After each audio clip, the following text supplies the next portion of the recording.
video yan, magluto po kami ng ginataang munggo. Yan o. So, naghaling na po ako, gumawa na po ako ng apoy yan. Kitang-kita nyo yan yung organic na saingan namin, no. So, ngayon is, kailangan po talaga natin na pabukalan or pakuluin yung munggo para magiging malambot. So, ilagay natin sa ating kalderin. Ayan. Tapos, lagyan natin ng tubig.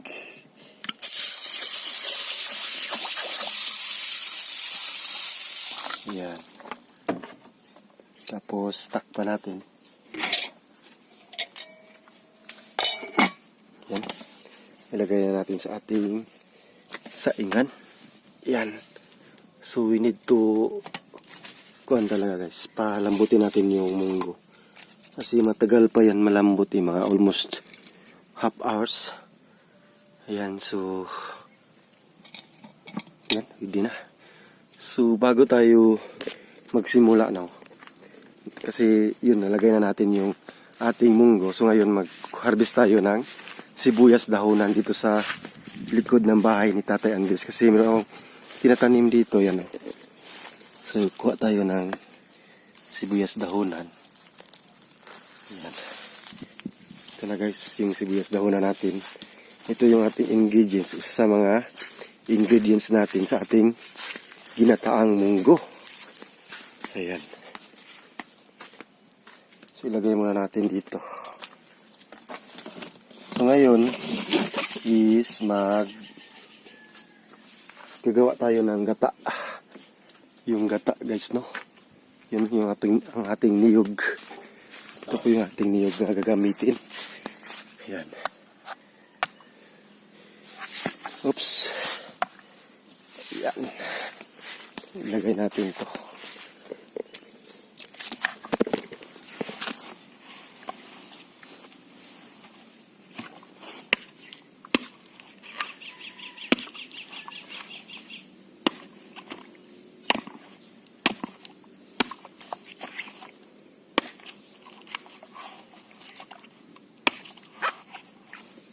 Ito po yung aming pananghalian ngayon.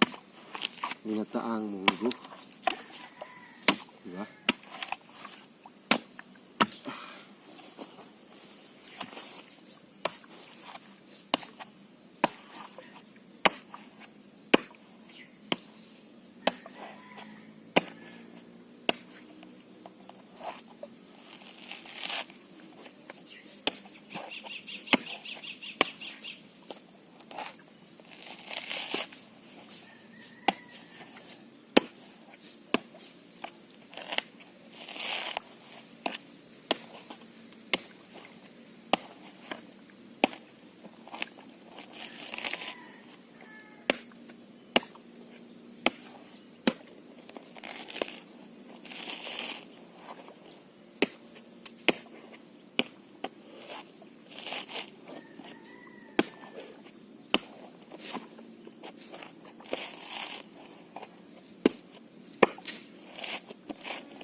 Kailangan talaga kunin yung mga kubul-kubul.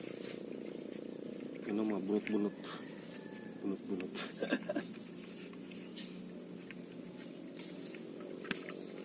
Yan yes. Inom tayo.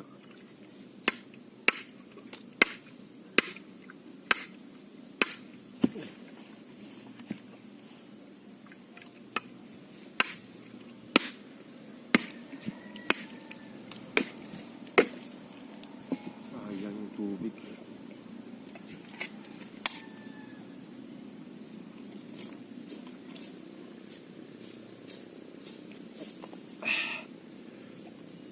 Ayan o.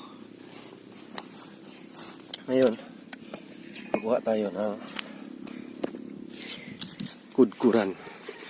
Yung kudkuran namin at saka yung lalagyan ng ating gata. Yan. Tsaka ito yung aming kudkuran. Yan. Kudkuran. So ilagay ko dito. Para makita ninyo, no? Paano magkudkud.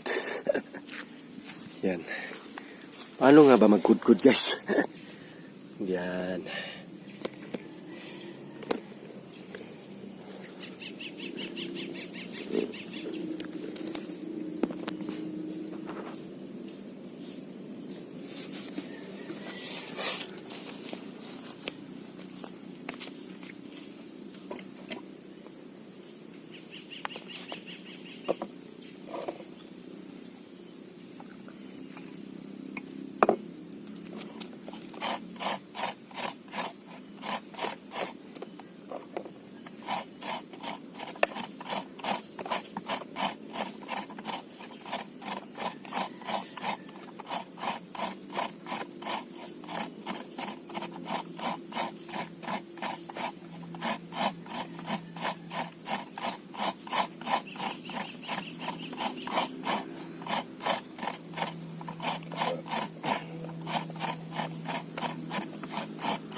A few moments later.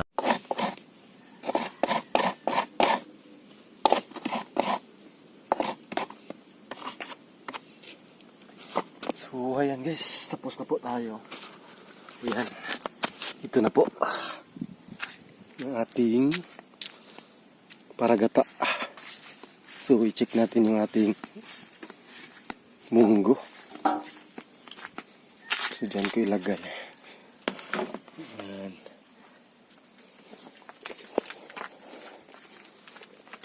Bukal na tayo. So, yan o. Kumukulo na po. Ayan. Stock pa natin. Kasi need pa yan na pakuluan para magiging malambot ng mabuti. So, lagyan natin ng panggatong. Ayan. Sugnuran. I-harvest muna tayo ng malunggay. Yan o. Yung malunggay namin dito. Very fresh malunggay. Ayan. Dami. Kunti lang. Kasi nga, kunti lang yung ilagay natin.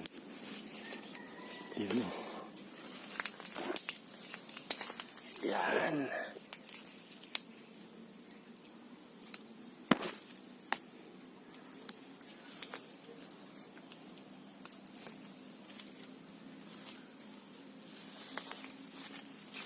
Okay.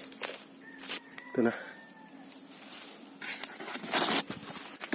Ito na po yung ating niyog. So, ilagay muna natin dito.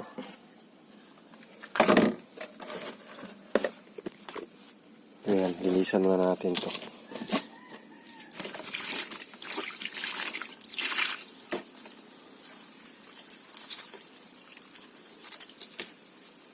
Kailangan talaga mahugasan natin kasi nga is may mga lupa Ayan.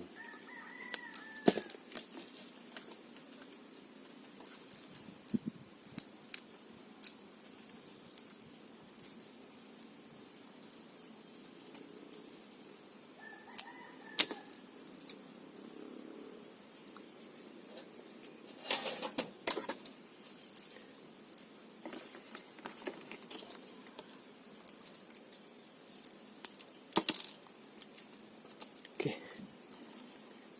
Ready na.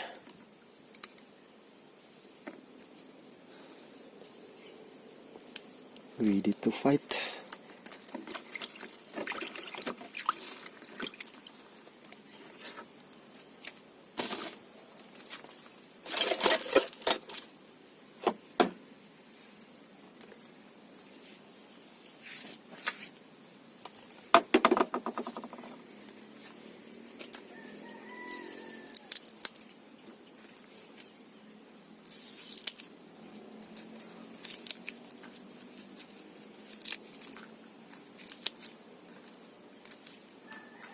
Yan, so next is yung ating malunggay. Yan.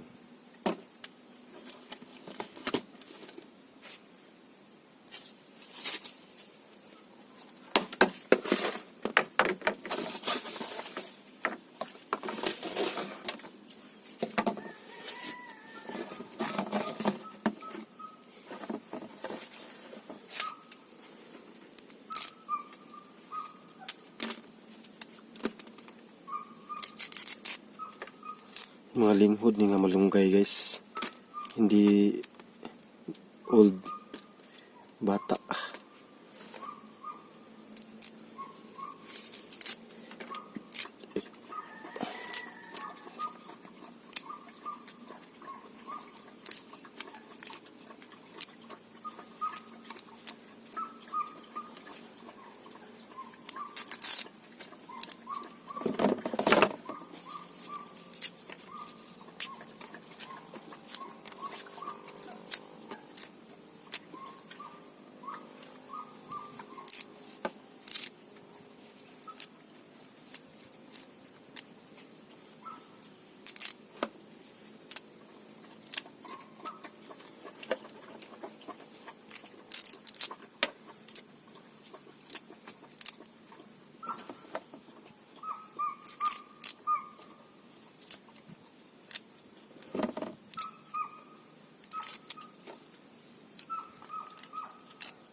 Ayan. So ready na po ating ingredients. Ayan. Yung ating gata at saka yung malunggay at sibuyas dahonan. Update tayo sa ating munggo. Parang yan o.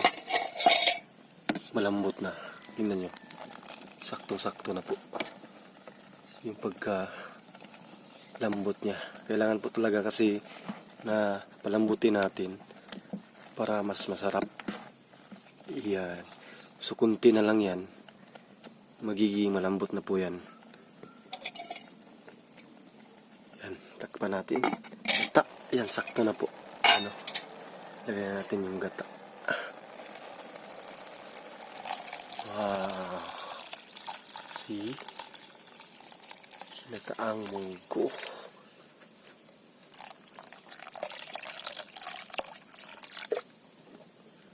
Lang. Yan. Takpan natin ulit kasi pakuluan natin ulit. Yan. A few moments later. Yung lamas. Yan.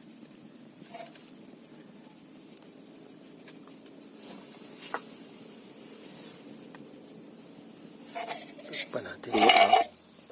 Kumukulo na siya guys. Yan. Okay. A few moments later. So ayan, titimplahan na po natin. So yung panimpla namin is asin lang. Yan.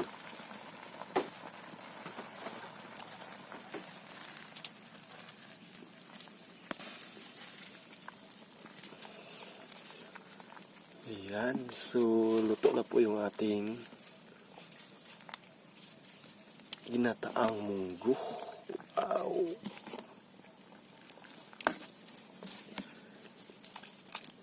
So, pagkatapos nito is magluto tayo ng pritong buwad or tuyo. Ayan. So,